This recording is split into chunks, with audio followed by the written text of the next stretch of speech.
Les destinataires, leur situation, vue. Pierre, apôtre, écrit à des étrangers qui sont dispersés en plusieurs provinces de l'Asie mineure et qu'il salue comme des élus de Dieu. Leur élection se manifeste dans leur sanctification opérée par l'Esprit, pour qu'ils deviennent obéissants et soient purifiés par le sang de Jésus-Christ. L'apôtre leur souhaite grâce et paix en abondance, 1 à 2. Le bonheur de ceux qui, régénérés par Jésus-Christ, pour une espérance vivante, connaissent le salut qui fut l'objet des investigations des prophètes. Régénérés et possesseurs d'un héritage incorruptible. Le Dieu et Père de notre Seigneur Jésus-Christ soit béni de nous avoir fait naître à une vie nouvelle, il nous donne, par la résurrection de Jésus-Christ d'entre les morts, une espérance vivante, celle de l'héritage réservé dans les cieux à vous qui êtes gardés par la puissance de Dieu, par la foi, pour avoir part au salut qui va être pleinement révélé, 3 à 5. Éprouvés, mais joyeux dans la foi en Christ. Cette grâce vous remplit d'allégresse, quoi que vous soyez, pour un temps, attristés par diverses épreuves, afin que cette épreuve de votre foi, plus importante que l'épreuve du feu, à laquelle on soumet l'or périssable, tourne à votre honneur quand Jésus-Christ paraîtra.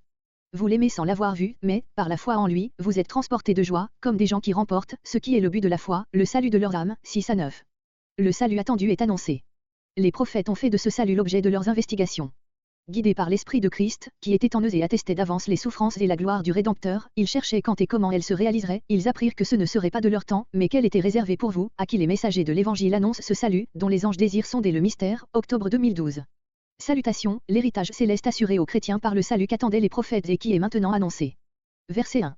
Grec, aux étrangers élus de la dispersion du pont, etc., selon la proscience. Élus et étrangers sont juxtaposés dans l'original. Il est probable que le premier est adjectif, le second substantif.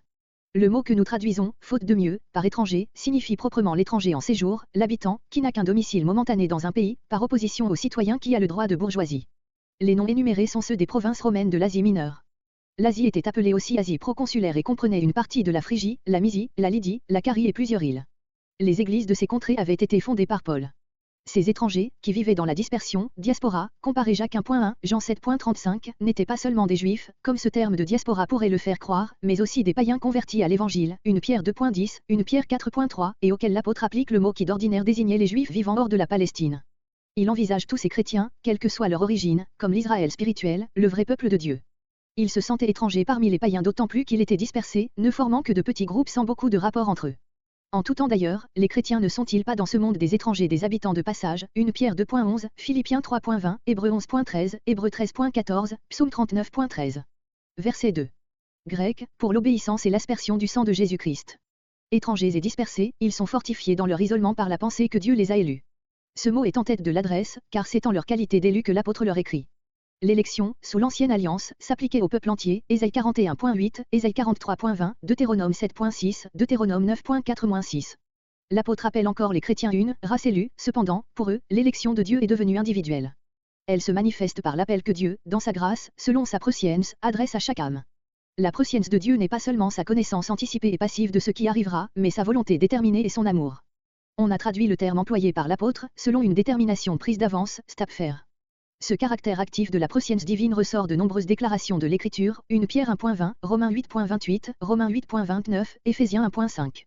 Le chrétien fonde sur sa qualité d'élu de Dieu l'assurance de son salut. Celui-ci n'est pas son œuvre, mais l'œuvre de Dieu, qui achèvera ce qu'il a commencé, Philippiens 1.6. Élus non pas de nous-mêmes, mais selon l'ordre de Dieu, car nous ne nous introduirons pas nous-mêmes dans le ciel, pas plus que nous ne créons nous-mêmes la foi dans nos cœurs. Dieu ne laissera pas entrer indistinctement tous les hommes dans le ciel, il comptera exactement les siens. Ici la doctrine du libre arbitre et de nos propres forces ne signifie rien, il ne s'agit pas de notre propre volonté, mais de la volonté de Dieu et de son élection. Luther. Mais Dieu n'élit pas ses enfants pour qu'ensuite ils fassent ce que bon leur semble, qu'ils restent dans leur péché. Il les élit dans la sanctification de l'esprit, 1 Thessaloniciens 4.7, 2 Thessaloniciens 2.13, 2 Thessaloniciens 2.14, c'est-à-dire que, pour accomplir son dessein de miséricorde en eux, il les renouvelle et les sanctifie par son Saint-Esprit. C'est là pour eux le témoignage seul certain de leur élection. L'Esprit, de Dieu, est l'auteur de la sanctification. D'autres, avec moins de raison, entendent l'expression de l'esprit de l'homme sur lequel s'exerce l'action sanctifiante. Élus selon la prescience de Dieu et sanctifiés en leur esprit. Ultramar. Le but en vue duquel Dieu les a élus et les sanctifie par l'esprit, c'est l'obéissance, non l'obéissance à Jésus-Christ, comme traduisent quelques-uns, car le complément de Jésus-Christ ne se rapporte qu'à l'aspersion du sang, mais à l'obéissance, au sens absolu, à l'obéissance qui est l'attitude normale de l'enfant de Dieu, 1 Pierre 1.14, 1 Pierre 2.8, Hébreux 5.9, et que Paul appelle l'obéissance de la foi, Romains 1.5, 2 Corinthiens 10.5. À cette disposition du croyant répond, de la part de Dieu, l'aspersion du sang de Jésus-Christ. Ce dernier terme est emprunté aux usages des sacrifices, où le sacrificateur faisait aspersion du sang de la victime sur ceux qui l'offraient, afin de les rendre participants de l'efficace figurative de ce sacrifice. Exode 24.7, Lévitique 4.6-17, Lévitique 16.14, Hébreux 9.19, Hébreux 12.24. La mention de l'aspersion après la sanctification de l'Esprit montre qu'il s'agit moins de la justification du pécheur devant Dieu que d'une appropriation perpétuelle des mérites de Jésus-Christ et de sa mort, nécessaire à ceux mêmes qui sont régénérés, aussi longtemps qu'ils vivent dans ce monde de péché, comparé à Jean 1.7. Weiss, l'Urbus der Biblische Théologie, 4e édition, page 147, prenant le terme de sanctification dans son sens primitif de mise à part, consécration, voit ici une allusion au baptême, par lequel l'élu de Dieu était séparé du monde. Ce baptême, il le recevait, pour le pardon des péchés, acte 2.38, et il était par lui consacré à Dieu. Aussi le don du Saint-Esprit suit-il le baptême, acte 2.38, acte 10.44. La grâce et la paix, Romains 1.7, note, découlent de l'œuvre de Dieu, qui vient d'être décrite, mais elles peuvent être multipliées dans le cœur du fidèle, que ne sommes-nous plus remplis d'ardeur à les demander à Dieu comme l'apôtre est pour nous-mêmes et les uns pour les autres. Verset 3. Comparez 2 Corinthiens 1.3, Éphésiens 1.3. Pierre ouvre son épître par une ardente action de grâce pour le salut qu'il embrasse ici d'un regard, depuis son origine, qui est la miséricorde éternelle de Dieu, notre Père, jusqu'à son parfait accomplissement, verset 7. C'est sur ce glorieux salut que l'apôtre fonde toutes les consolations qu'il offre à ses lecteurs, verset 6, aussi bien que les exhortations qu'il leur adresse à mener une vie sainte. Ce salut, dont Dieu n'a pu trouver la raison souveraine que dans son amour, s'accomplit en nous par l'œuvre à la fois divine et humaine de la régénération, comparé Jean 3.3-5, note, source d'une vie nouvelle. Celle-ci a pour premier et principal fruit, une espérance vivante. L'espérance du chrétien est vivante, d'abord quant à son objet, puisqu'elle est une possession anticipée de la vie éternelle. Verset 4, elle est vivante surtout en elle-même, parce qu'elle fait partie intégrante de cette vie nouvelle et divine qui commence avec la régénération et dont la source intarissable est la résurrection de Jésus-Christ d'entre les morts.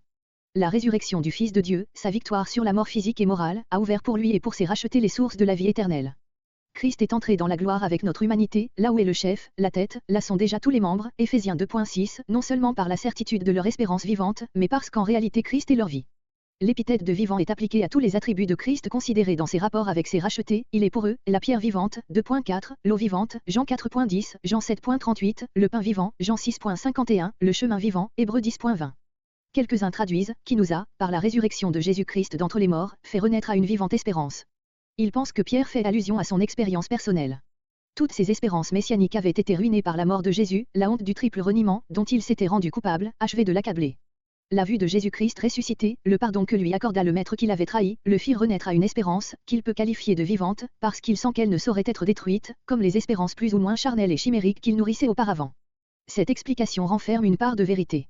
Il est possible que Pierre ait pensé à sa propre histoire en écrivant ces lignes, c'est même probable, ainsi s'explique le changement de personne, nous au verset 3, vous au verset 4. Mais en traduisant, nous a fait renaître à l'espérance, on affaiblit le sens du mot grec et l'on ne saisit pas la pensée de l'apôtre dans sa profondeur. Le même terme se retrouve au verset 23, où, employé sans régime, il exprime l'idée, complète en elle-même, de la régénération. Dans notre passage déjà, Pierre a cette régénération en vue.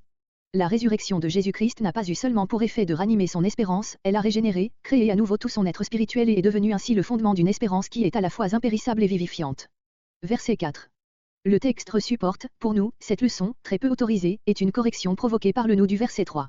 L'objet de l'espérance, la vie éternelle, est ici représenté sous l'image d'un héritage, désignation tirée de l'Ancien Testament, où elle est appliquée au pays de Canaan promis à Abraham et à sa postérité, Genèse 13.15, Genèse 28.4, Deutéronome 4.21, Deutéronome 12.9, Galates 3.18, Éphésiens 5.5, Hébreux 9.15. Dans l'impossibilité où nous sommes de concevoir la félicité des cieux, l'Écriture nous en fait des descriptions presque toujours négatives, la mettant en opposition avec les misères de notre vie actuelle, comparé Apocalypse 7.16, Apocalypse 21.4. Tel est le but des trois épithètes qui caractérisent l'héritage, incorruptible, une pierre 1.23, Romains 1.23, car le vrai héritage, c'est Dieu même, la source de la vie éternelle, opposée à la vie humaine qu'attend la corruption du sépulcre, qui ne peut être souillé, grec, immaculé, sans tache, sans souillure, comparé Hébreux 7.26, par opposition à ce monde de péché où les choses les plus saintes ne sont pas à l'abri de la contagion, qui ne peut se flétrir, grec, inflétrissable.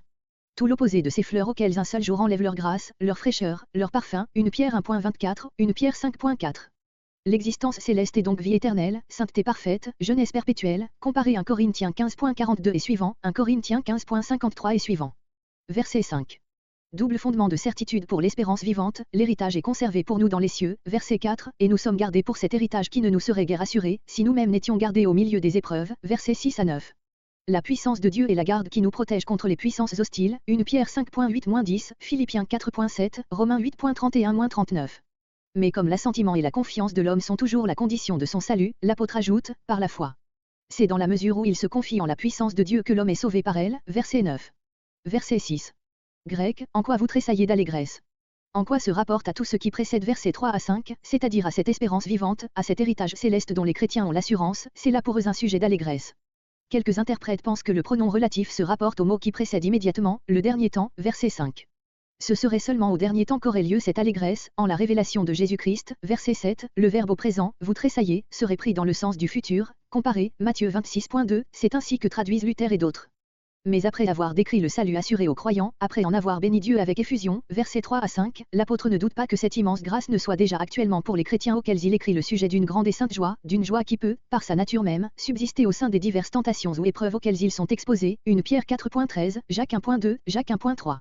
Il les exhorte plutôt qu'il ne les loue. Car son intention est de montrer quel profit nous revient de cette espérance de salut, à savoir joie spirituelle, par laquelle non seulement est adoucie l'aigreur et âpreté de tout mot, mais aussi toute tristesse est surmontée. Mais les fidèles ne sont point troncs de bois et ils n'ont tellement dépouillé le sentiment humain, qu'ils ne soient touchés de douleur, qu'ils ne craignent les dangers, que la pauvreté ne leur soit ennuyeuse et les persécutions après difficiles à porter. Mais la tristesse de tous ces maux est tellement adoucie par la foi, qu'ils ne laissent point pourtant de se réjouir. D'autre part, quoique la joie surmonte la tristesse, elle ne l'ôte pas entièrement, d'autant qu'elle ne nous dépouille pas de toute fragilité humaine. Calvin. Bien que vous soyez attristés maintenant, pour un peu de temps, ces deux termes, qui forment en grec un pléonasme sont destinés à marquer la courte durée des souffrances du chrétien en regard de l'éternelle félicité qui l'attend. 1 Pierre 5.10, l'auteur ajoute, s'il le faut, car le chrétien n'est pas nécessairement toujours exposé à l'affliction, mais si elle lui est envoyée, qu'il la considère comme une épreuve qui doit se produire, qui est selon la volonté de Dieu. 1 Pierre 3.17. En appelant les souffrances de ses lecteurs des épreuves ou tentations, Jacques 1.2, Pierre montre ce qu'elles sont, soit dans l'intention des persécuteurs, qui espèrent par elles ébranler les croyants, soit dans l'intention de Dieu, qui les leur inflige pour les fortifier dans la foi. Verset 7. Verset 7. Le mot rendu ici par l'épreuve ne se retrouve, dans le Nouveau Testament, que à Jacques 1.3, voir la note. Il est employé par les Septante, dans Proverbe 27.21. Il signifie proprement, le moyen par lequel on éprouve. Les plus récents interprètes lui donnent, dans notre passage, ce sens, qui seul se justifie d'après le grec profane. D'autres s'en tiennent au sens assez voisin, l'action d'éprouver. La traduction, résultat de l'épreuve, solidité éprouvée, est inadmissible. Pierre veut dire, il faut que vous soyez attristés par diverses épreuves, verset 6, afin que ce moyen par lequel votre foi est éprouvée et qui est beaucoup plus précieux que celui par lequel on éprouve l'or périssable, qui cependant est éprouvé par le feu, tourne à votre louange. Le feu est pour le fondeur un agent précieux, indispensable pour purifier l'or. Bien plus précieuses sont pour Dieu et pour le croyant qui se place au point de vue de Dieu, les souffrances et les tentations qui éprouvent la foi, pourvu que ce moyen d'éprouver, ou cette action d'éprouver, tourne, grec soit trouvé, à louange et à gloire et à honneur pour le fidèle. Et sans doute plus l'épreuve aura été grande, douloureuse, plus la gloire sera grande aussi. Mais tout cela se montrera en la révélation de Jésus-Christ, lorsque Jésus-Christ apparaîtra, lui qui seul manifestera les secrets des cœurs, 1 Corinthiens 4.5, Jacques 1.12. Alors ces persécutions, par lesquelles les lecteurs de l'épître étaient éprouvés et qui pour le présent, les couvraient de honte les couvriront de gloire. Et pour nous aussi, les croix que nous avons apportées, si elles sont d'abord un sujet d'humiliation, de renoncement, de mort, deviendront notre suprême honneur à l'avènement de Jésus-Christ. 2 Corinthiens 4.17, Colossiens 3.3, Colossiens 3.4, 2 Timothée 1.12, 2 Timothée 2.8-13. Quel motif, pour le chrétien, de supporter patiemment l'épreuve, mais aussi de sonder avec soin la réalité de sa foi. Verset 8. Telle est la leçon de Codex Sinaiticus, BC. A, majuscule, texte reçu, porte, sans l'avoir connu, c'est-à-dire connu personnellement, selon la chair, car spirituellement il le connaissait bien. Le sens des deux leçons est au fond le même. L'apôtre revient à la joie que produit l'espérance du salut, verset 6, pour la rattacher directement à la personne de Christ qui en est la source. Il montre comment cette joie ineffable et glorieuse, qu'on ne peut exprimer en paroles et qui participe déjà par sa nature de la gloire du ciel, car le grec porte, joie ineffable et glorifiée, peut exister dès maintenant, quand même sa pleine manifestation n'aura lieu qu'au retour du Seigneur, elle est produite par deux sentiments qui unissent indissolublement l'âme fidèle au Sauveur, l'amour et la foi. Il indique par une double antithèse que ces deux affections du cœur ont le pouvoir de s'attacher à un objet invisible, vous ne l'avez pas vu et vous l'aimez, vous ne le voyez pas encore, mais vous croyez et c'est assez pour tressaillir d'une joie ineffable et glorieuse. Croire des mystères aussi incroyables que ceux de l'incarnation, de la mort, de la résurrection d'un Dieu-homme, aimer un inconnu qui ne prêche qu'humiliation, que croise et que renoncement, au milieu de tout cela, goûter par avance les joies du ciel et les délices de la gloire, c'est ce que la philosophie humaine ne peut comprendre et c'est ce que fait la foi dans le cœur d'un homme mortel. Quesnel. Verset 9. Ces mots indiquent pourquoi les chrétiens peuvent dès maintenant se réjouir, en tant que remportants. Le but de la foi est aussi son résultat définitif, glorieux son dernier triomphe. Quoique le mot remporté évoque l'idée de prix, de couronne obtenue par un vainqueur, 1 Pierre 5.4, 2 Timothée 4.8, 2 Corinthiens 5.10, Éphésiens 6.8, etc., on peut lui conserver son sens ordinaire, but, fin. Ce but, auquel tend la foi, c'est le salut de l'âme. Et ce salut, dans la pensée de l'apôtre, est présent, actuel, possédé par anticipation. Si les avant-goûts de ce salut sont déjà une joie ineffable, que sera-ce quand nous le posséderons pleinement? Verset 11. L'intention de l'apôtre, dans ce passage, verset octobre 2012, est de célébrer la grandeur du salut qui fait la joie des chrétiens, versets 8 et 9, en montrant que de tout temps il a été l'objet des désirs, des recherches, des espérances de tous les hommes de Dieu et même des anges du ciel, verset 12. Chaque mot est digne d'arrêter l'attention. L'apôtre parle de prophètes et d'anges, verset 12, sans article, pour relever la haute dignité dont ces êtres étaient revêtus, même des prophètes, même des anges. Il accumule les termes les plus forts pour exprimer l'ardeur, la persévérance, le soin que les prophètes apportaient à leurs recherches et à leurs investigations. Verset 10, grec, ils recherchaient, scrutaient à fond ce qu'ils désiraient connaître. Comparez Matthieu 13.17. Ce que les prophètes cherchaient à découvrir, ce n'était pas tant le salut en lui-même, sa certitude, que le temps et les circonstances au milieu desquelles il serait accompli, ils désiraient savoir s'ils n'auraient pas le bonheur d'en être les témoins, grec, pour quel temps et quelle espèce de temps manifestait l'Esprit, etc. Comparez Daniel 12.8. L'Esprit de Christ était dans les prophètes, il montrait ou manifestait, ce verbe est sans régime, il exprime simplement l'action de l'Esprit, l'objet de celle-ci est introduit par un participe qui se rapporte au mot Esprit et doit être relié au verbe, il manifestait, attestant d'avance les souffrances de Christ. Les prophètes distinguaient cette action révélatrice d'avec les opérations de leur propre esprit, ce qu'il annonçait était une parole divine, une révélation donnée de Dieu. Cet esprit était l'Esprit de Christ. D'après Jean, la parole éternelle fut l'agent des révélations divines avant d'être faite chair. Aux yeux de Paul, Christ accompagnait l'ancien peuple de Dieu, auquel il se manifestait dans le désert, comparez Jean 1.1, Jean 1.5, note, 1 Corinthiens 10.4. Pierre enseigne de même que Christ, par son esprit, dévoilait aux prophètes l'issue de l'économie de l'Ancien Testament et le salut qu'il devait un jour accomplir. Il y a ainsi parfaite harmonie, action une et progressive dans l'œuvre de la rédemption. Sous les deux alliances, nous avons, objectivement, le même Dieu, le même Sauveur, le même Esprit, subjectivement, la même foi, qui est pour les uns, la foi en un Sauveur devant venir, pour les autres en un Sauveur venu. Ce qui, selon ces révélations divines, était le centre de toute l'œuvre du salut, ce dont l'Esprit de Christ rendait témoignage à l'avance, c'étaient les souffrances de Christ et les gloires qui les devaient suivre, grec, les gloires après celles-ci, c'est-à-dire sa résurrection, son ascension dans la gloire. Il y a dans le grec, les souffrances pour Christ, c'est-à-dire qui lui étaient destinées, qui devaient l'atteindre. Il ne s'agit pas de souffrances endurées par les chrétiens pour lui, comme l'ont pensé quelques interprètes. C'est peut-être aussi dépasser la pensée de l'apôtre que de dire.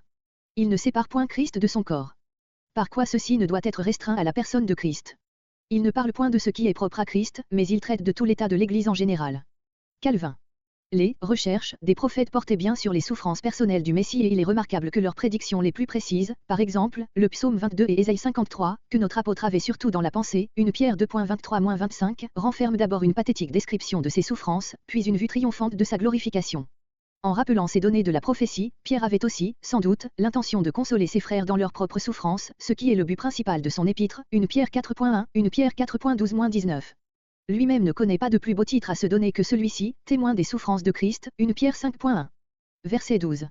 Il fut révélé au prophète, l'apôtre ne dit pas comment, mais on peut en voir un exemple dans Daniel 12.4, Daniel 12.9, Daniel 12.13, que ce n'était pas en leur temps que s'accompliraient ces choses, les souffrances et les gloires de Christ, verset 11, qu'il administrait, grec servait, comme d'humbles instruments, qu'il annonçait en fidèles messagers, mais quelle était pour vous, dit l'apôtre, pour les chrétiens des temps évangéliques, auxquels cette grâce était destinée, verset 10. Ce qui ne veut pas dire que le ministère des prophètes concernant le salut à venir fut sans utilité pour eux-mêmes et pour leurs contemporains, au contraire, ils fondaient sur ce salut toute leur espérance et y puisaient toute leur consolation. Mais comment ne pas admirer l'humble renoncement de ces hommes de Dieu, qui, sachant qu'ils employaient leurs forces et enduraient tant d'épreuves pour des générations futures, n'en restaient pas moins infatigables dans leurs travaux, inébranlables dans leur foi et leur fidélité.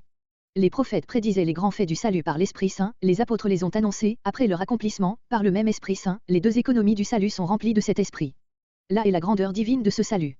L'Esprit Saint est indiqué spécialement comme envoyé du ciel. Les uns pensent qu'en ajoutant ces mots l'auteur a l'intention d'évoquer le souvenir de la Pentecôte, acte 2.14, les autres estiment qu'il fait allusion à l'action de l'Esprit qui s'exerçait partout où l'Évangile était annoncé, acte 8.15-17, acte 10.44, acte 19.17, 1 Thessaloniciens 1.6, 1 Corinthiens 2.4. Il reste encore un trait pour achever le tableau, le désir des anges. Grec, désir s'incliner pour contempler de plus près, voir le même mot Jacques 1.25. Peut-être une allusion aux chérubins qui s'inclinaient sur le propitiatoire, dans l'attitude de la contemplation et de l'adoration, Exode 25.20.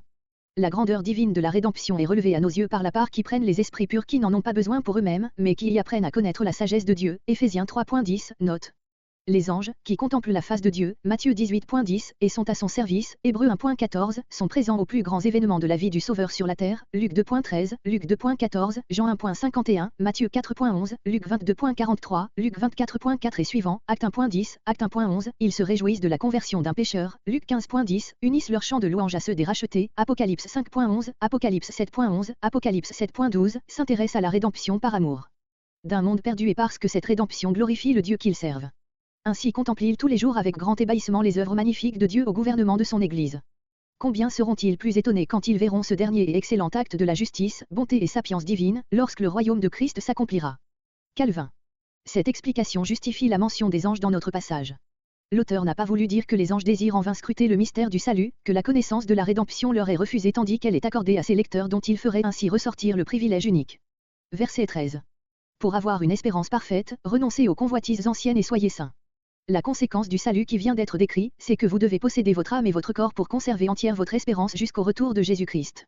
Enfants obéissants, ne vous laissez plus aller aux passions qui dominaient sur vous quand vous ignoriez la vérité, mais soyez saints comme celui qui vous a appelé, 13 à 16. Une conduite vigilante s'impose à qui a été racheté à grand prix. Le nom de Père que vous donnez à celui qui juge chacun selon son œuvre, vous engage à marcher dans la crainte, à vous souvenir que vous avez été délivrés de la manière de vivre que vous aviez hérité de vos pères, au prix, non de biens périssables, mais du sang de Christ, agneau sans défaut, prédestiné dès avant la création, manifesté à la fin des temps en votre faveur. Par lui, votre foi et votre espérance reposent sur Dieu qui l'a ressuscité et glorifié, 17 à 21. Exhortation générale à la sainteté et à l'amour 1.13 à 2.10. Versets 13 à 21. Ce sanctifier est le devoir de ceux que Christ a rachetés. Conclusion de tout ce qui précède, parce que vous êtes régénérés pour une espérance vivante, si certaine qu'elle ne peut être ébranlée par aucune épreuve et si glorieuse qu'elle préoccupe prophètes et anges. Plus l'homme pécheur considère la grandeur du salut dont il a été l'objet, plus il en est assuré, plus aussi il trouve dans cette assurance l'obligation et la force de mener une vie sainte, versets 13 à 16. Comme les anciens ceignaient leur longue robe, grec ayant sein en haut, ayant relevé votre robe en vous saignant, autour des reins pour le voyage ou pour le combat, Éphésiens 6.14, première note, Luc 12.35, ainsi le chrétien doit être préparé à tout ordre du maître et de plus rester sobre de corps et d'âme, 1 Pierre 5.8, 1 Thessaloniciens 5.6, se tenant dans un état d'attente qui n'est pas l'appréhension de la crainte, mais qui consiste à espérer parfaitement, grec, jusqu'au but, comparé. Verset 9. Et quel est le fondement sur lequel s'appuie cette espérance ? La grâce qui leur sera apportée à la révélation de Jésus-Christ, c'est-à-dire la pleine délivrance qui accompagnera le retour de Christ, 1 Pierre 1.7, 1 Corinthiens 1.7, 2 Thessaloniciens 1.7-10. D'autres entendent par la révélation de Jésus-Christ sa manifestation par l'Évangile, versets 10 à 12,20. Ils se fondent sur le fait que le grec porte, la grâce qui vous est apportée, au présent. Mais, suivant l'usage constant du Nouveau Testament, la révélation de Jésus-Christ et son retour glorieux à la fin des temps. Grec, des enfants d'obéissance, qui obéissent à la vérité, versets 2 et 22, et par opposition aux enfants de rébellion, ou de désobéissance, ce dernier terme de signant l'état naturel de l'homme inconverti, Éphésiens 2.2, deuxième note. Dans de telles locutions, comparez aussi les expressions enfants, de lumière, Éphésiens 5.8, de colère, Éphésiens 2.3, de malédiction, 2 Pierre 2.14, l'accent ne porte pas sur le mot enfant, mais sur le complément qui lui est adjoint. Quelques interprètes pensent que l'auteur emploie ici le mot enfant, parce qu'il a déjà en vue la pensée qu'il exprimera au verset 17, si vous invoquez comme Père. Cela est moins probable. Verset 14. Quand vous étiez dans l'ignorance, grec dans votre ignorance. Les hommes à qui l'apôtre parle ainsi étaient plutôt d'anciens païens que d'anciens juifs, car leur ignorance est celle décrite Éphésiens 4.18 et suivant, non celle mentionnée à Actes 3.17. Verset 15. Lévitique 11.44, Lévitique 19.2. La sainteté de Dieu est pour tout homme le plus impérieux motif de devenir saint. S'y refuser, serait s'exclure de la communion avec Dieu, qui, par sa nature même, ne peut avoir aucun contact avec ce qui est souillé. Ces paroles et l'application qu'en fait l'apôtre, prouvent combien il est faux d'admettre que dans l'Ancien Testament le mot saint signifie seulement, mis à part, consacré pour le service de Dieu et n'implique pas l'idée de la pureté morale. Si tous les objets qui servaient au culte étaient appelés saints, s'il était défendu de les employer à aucun usage profane, c'était là un symbole qui devait prêcher aux adorateurs du vrai Dieu la sainteté réelle du cœur et de la vie qu'il exige de ses enfants, versets 22 et suivants. Verset 17. Comparez Romains 2.6, note, 1 Corinthiens 3.13, 2 Corinthiens 5.10. Le doux nom de Père que nous donnons à Dieu, pas plus que le privilège d'espérer parfaitement en la grâce, verset 13, n'exclut la crainte, c'est-à-dire le sentiment de notre péché et de la justice de Dieu. Les deux dispositions s'accordent très bien dans l'expérience des consciences vraiment délicates. Pour d'autres, au contraire, la confiance en la grâce de Dieu peut les porter à croire que ce Père envisage leur faute avec l'indulgence de la faiblesse. Aussi l'apôtre nous rappelle-t-il que ce Père reste notre juge, qu'il ne fait pas exception de personne, qu'il n'y a point devant lui de privilégiés, mais que, pour tous, la foi qui ne produit pas l'amour, l'obéissance, la sainteté, ne saurait les sauver de la condamnation, comparez 1 Jean 2.6, 1 Jean 3.3, Hébreux 12.28, Philippiens 2.12. La pensée que notre vie ici-bas n'est qu'un séjour, les mots sur la terre ne sont pas dans le grec, très court, donne plus de force encore à l'exhortation de l'apôtre. Verset 19. Pierre indique à ses lecteurs un nouveau motif de se conduire avec cette crainte sanctifiante dont il vient de parler, versets 15 à 17, le prix immense auquel ils ont été rachetés. D'après d'autres, les paroles qui suivent sont destinées à montrer la possibilité de la sanctification, vous pouvez être saints, car vous avez été rachetés. La première liaison nous paraît plus naturelle. La croix de Jésus-Christ, démonstration du péché de l'homme et de la justice de Dieu, sera toujours le plus puissant mobile de la sanctification, en même temps qu'elle est la source de la paix. Mais tous les détails de cette parole de l'apôtre ont leur importance. Vous avez été rachetés, de quoi ? de votre vaine manière de vivre. Cette expression semble indiquer que l'apôtre a surtout en vue l'asservissement de la volonté, l'esclavage créé par le péché d'habitude et que le rachat est pour lui ce que Paul, dans Romains 6, appelle l'affranchissement du péché, en d'autres termes la sanctification, comparé 2.14.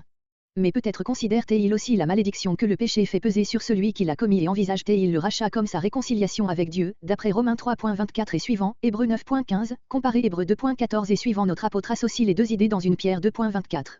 La manière d'être du pécheur est vaine, comparé Éphésiens 4.17, parce qu'elle est sans réalité, comme les faux dieux que les hommes opposent aux dieux vivants, Acte 14.15, et parce qu'elle est vouée à la ruine et au néant, Romains 8.20. Une manière de vivre vaine est celle qui ne laisse aucun fruit quand le temps de la vie est écoulé. Bengel. Telle était la manière de vivre des lecteurs avant qu'ils connussent l'Évangile, elle leur avait été transmise par leurs pères et ce pouvait être pour eux une raison d'y persévérer.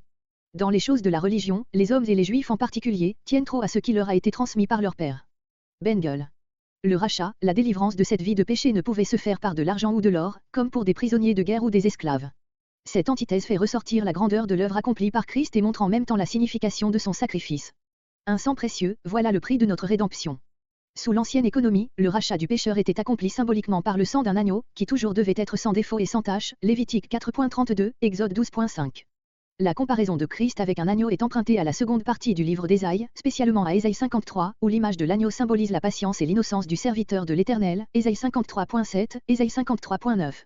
L'idée de la délivrance par voie de rachat est fréquente dans cette prophétie, Ésaïe 44.22-24, Ésaïe 51.11, Ésaïe 52.3, où il est même dit, ce n'est pas à prix d'argent que vous serez rachetés. Pierre s'est inspiré de cette prophétie, qu'il cite textuellement dans une Pierre 2.22-25.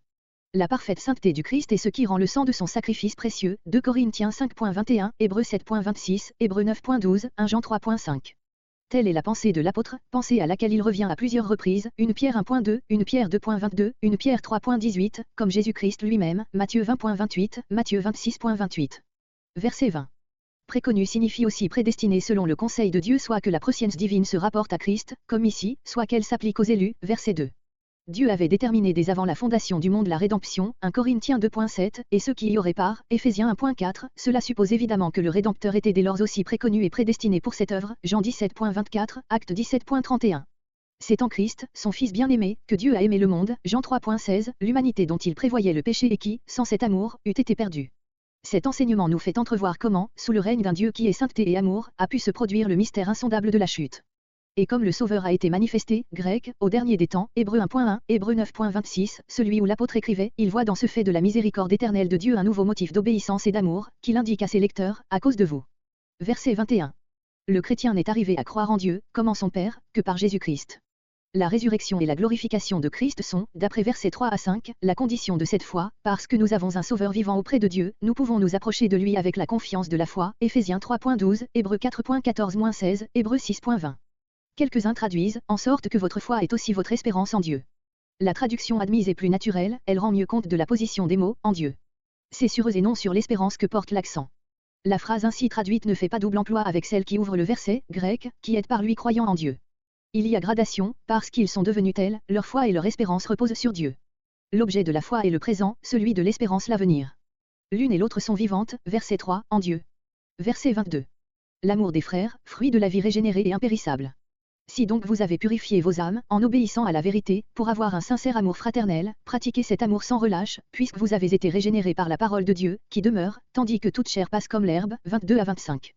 Progrès dans la vie chrétienne. Dépouillant toute disposition contraire à la charité, désirez, comme des nouveau-nés, le pur lait de la parole, afin de croître dans le salut, si vous avez éprouvé la bonté du Seigneur, 2.13. Amour fraternel et croissance spirituelle. Dans les versets précédents, l'apôtre a exprimé la pensée que nous sommes enfants du Père Céleste. Il en conclut, donc, que nous devons nous aimer comme des frères. La purification de l'âme, siège des affections, la destruction de tous ces penchants égoïstes et impurs, n'a lieu que par l'obéissance pratique à la vérité divine, reçue dans le cœur, le texte de quelques majuscules ajoute, par l'esprit. Et c'est ce qui seul rend possible un vrai amour fraternel. Pour aimer selon Dieu, il faut aimer en Dieu. Lui seul nous rend capables de nous aimer les uns les autres ardemment, d'un amour qui persévère dans son intensité, Matthieu 24.12, Jean 13.1, qui proviennent du fond d'un cœur dépris de lui-même et qui soit absolument sans hypocrisie, comparé à Jean 4.10 et suivant, note. Le texte reçu, Codex Sinaiticus, c'est, porte, d'un cœur pur. Cette épithète n'étant pas authentique, il y a simplement dans le grec, aimez-vous les uns les autres, de cœur, ardemment. Verset 23. La régénération est ici envisagée comme motif d'un vrai amour fraternel, elle en fait un devoir sacré, en le rendant possible. Le moyen de ce renouvellement n'est pas terrestre, semence corruptible, la vie nouvelle ne vient pas de ce monde, mais de Dieu, c'est sa parole, semence incorruptible, qui agit par le Saint-Esprit et crée la vie dans les âmes. Cette parole est vivante et permanente, les mots pour l'éternité du texte reçu, quoiqu'ils se lisent dans plusieurs majusques, ne sont pas authentiques, et c'est pour cela que la vie qui en provient est impérissable comme tout ce qui est divin, comparé Jacques 1.18. On pourrait aussi traduire, avec Calvin et Bèze, la parole du Dieu vivant et qui demeure. Daniel 6.26 présente cette formule mais dans Hébreux 4.12, on lit, la parole vivante. Dans notre passage aussi, le grand nombre des interprètes rattachent l'épithète à la parole. Verset 25. Grec, évangélisé. Pierre veut encore prouver par une solennelle déclaration de l'Écriture que la parole de Dieu et la vie qu'elle crée demeure à toujours, tandis que tout ce qui est chair, humain, périt comme la fleur de l'herbe. Pour cela, il cite Ésaïe 40.6, le texte reçu, avec quelques majuscules, porte la gloire de l'homme au lieu de sa gloire. Mais il ajoute aussitôt que cette parole divine est parvenue à sa plénitude de vérité et de vie par l'évangile qui a été annoncé. Cet évangile contenu en germe et sous le voile de la prophétie dans l'Ancienne Alliance, est maintenant le moyen puissant de régénération et de vie, depuis qu'il a été manifesté au monde.